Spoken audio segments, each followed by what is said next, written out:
Do. Hey guys, this is Nick and Sood here from NXT LVL Jiu-Jitsu, and this is the moment we've all been waiting for, the BMF title fight this weekend, UFC 244. Are you hyped? Bro, I'm so excited. I was very, very worried last week when that whole thing came out about Nate Diaz, and I was like, man, imagine that happens. Imagine they cancel this fight because of this bullshit. Yeah, they had that whole, I think USADA actually changed the rule on their testing after this because it was, I think he tested positive for SARMs, and it was like some micro fraction of a dose that they said 0.00000001 or something like that. Yeah, I can't even count that many zeros. Yeah. Can you count a zero? Anyway, yeah, they literally changed the rule based on it. The UFC came out, officially said, we know Nate Diaz is not a cheater, blah, blah, blah, because Nate said, if they don't correct this, I'm not fighting. Yeah. They corrected it. Fight is on. We're excited. Only a couple days away. It's too much money to cancel it. There's just way too much money for the UFC to cancel it. Yeah, everybody's predicting that this will be the biggest fight in UFC history. I think the biggest one currently was Conor versus Khabib. Yeah. So I predict the same thing. I think this will be the next big fight. Yeah, man. That's usually what happens when they book Madison Square Garden, right? That's true. They've already said they're setting records as far as ticket sales, things like that. So we're assuming the pay-per-view is going to do the same. Plus, Nate Diaz's famous quote, "You're all on steroids, not me." Yeah. Yeah, I saw that. But it's YOU''RE. Come on, Nate. Work on the grammar a little bit. But what's pretty cool was that how Masvidal came out and basically said that Nate Diaz is a G and that there's no way that he would have cheated, and he didn't seem like he was worried at all that the fight was not going to happen. Yeah, and this is only Nate's second fight in the past 3 years. Mm-hmm. So obviously he's coming off that very decisive victory over Pettis, but it's been 3 years for him. Yeah, he had that fight against Poirier that fell through, but that was the fight against Pettis. That was such a good fight. It took Pettis' back a bunch of times, and every time he took it, I just held my breath. I was like, is he about to submit him? Unfortunately, he couldn't get this up, and so ended up with a Unfortunately, I was pretty happy. What were you? I wanted Nate Diaz to get that submission, that rear naked choke. It would have been nice, but it came out with a unanimous decision. Yeah, I mean, not to say I was unhappy, that he, or happy that he wasn't able to get the finish. Yeah. It was more that I was happy that the whole thing was so decisive. Like he was doing it again and again and again, getting his back all one time after another. But yeah, his last fight before that was Conor McGregor 3 years prior. Yeah. In 2016. He fought Conor twice in 2016. Mm-hmm. One victory, one loss. But you got Masvidal that's a little more fresh. Yep. He's coming off back-to-back knockout victories. Oh, yeah. Including the record for the fastest knockout in UFC history. Every time I remember Ben Askren's face just pounding on the mat right there on the cage. That's hilarious. Sorry, Ben.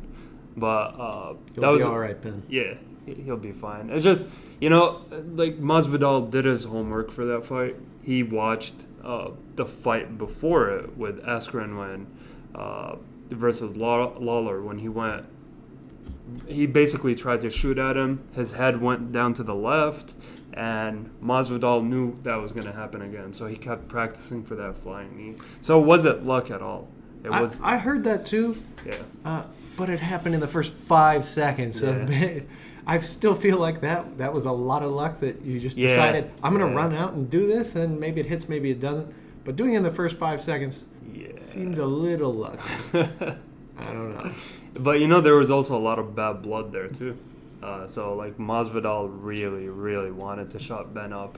That was, his main thing. And, Masvidal, with his background and, coming from he's such a G, you know what I mean? So it's like street fighting back in the street Kimbo fighter. Slice He's like, days. it's not the type of guy you want to like, disrespect or talk shit to, So he's gonna get you one way or another. Yeah, he seems like one of those guys that's gonna take it pretty personally, pretty seriously. That being said, Nate and Masvidal seem to be pretty cordial with each other. There seems to be a lot of respect there, but I know how Nate gets during fight week, and even though he respects you, he's coming to kill you. He's not going to play this week. I don't really see him shaking hands and stuff like that. Yeah, I think when the weigh-ins happen tomorrow night, I expect Nate to be in his face, doing his famous thing, the arms way up. But the odds here, the Vegas odds are actually 2-1 favorite for Masvidal. Yeah, which I found to be very weird, but also it kind of makes sense since Masvidal had been way more active than Nate Diaz over the past, 3 years, like you said. Yeah. So it kind of makes sense, especially him coming off of 2 knockouts in his last fights. But I don't know, man. I feel like it's gonna be a bloody fight. It's gonna be bloody. It's gonna go the whole 5 rounds. I don't know if we'll see a knockout. I think that's the thing with Nate. Like, I get what people are saying. Masvidal obviously has that one-shot power, and let's not forget, the majority of Nate's career has been at lightweight. He is naturally a lightweight, so he's stepping in to welterweight again. His last few fights have been at welterweight. But Masvidal is definitely bigger than him, so he has a size advantage, has a power advantage. But Nate has taken shots. I mean, how many shots did he take directly to the face from Conor? Yeah. He kept going.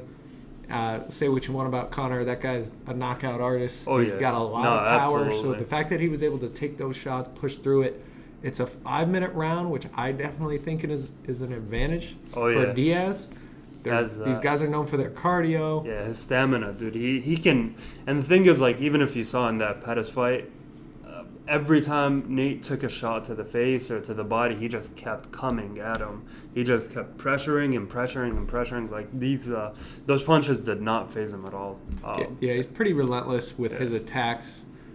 He's had his boxing coach now for 10, 15 years, since he was a kid. Yep. I don't know if you saw the interview where he's talking about how his brother convinced him to go to the gym after watching him in a street fight I saw in high school or something. Yeah, they were like fighting at the park, and then his brother came up and he's like, you got to get your ass into the gym with that shitty performance out there. Yeah, exactly. So it was like, hey, you want to keep being a scrub, keep doing what you're doing, but you better show up here in the gym with me. And that was it. Yeah. That was it. He's been committed ever since. So, having a brother like Nick Diaz, if that's not motivation, what is, right? Yeah, he always says he's part of the Nick Diaz army, even though he's kind of, honestly, he's surpassed his brother in fame.